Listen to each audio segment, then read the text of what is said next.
Jitihada hizi kubwa zinazofanywa na serikali zinalenga kurahisisha huduma za usafiri na usafirishaji ili kuchochea ukuaji wa uchumi kitaifa na kikanda.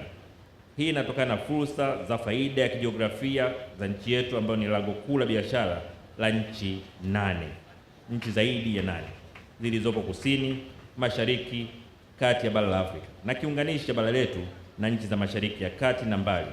Hivyo ni dhamira ya serikali kuendelea utekelezaji wa miradi mbalimbali ya kimkakati ikiwemo ujenzi wa reli ya kisasa standard gauge kwa vipande na maeneo yote yaliyobaki kuelekea Tabora, Mwanza, Kigoma hadi Msongati huko Burundi.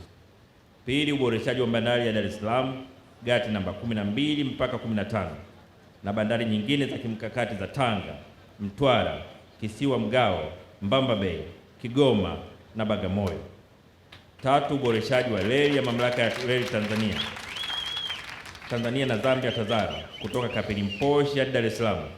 Ujenzi na ukarabati wa barabara za lami zinazounganisha Tanzania na nchi jirani, na pia ujenzi na ukarabati wa viwanja vya ndege vikiwamo Msalato, Kilimanjaro na Mwanza.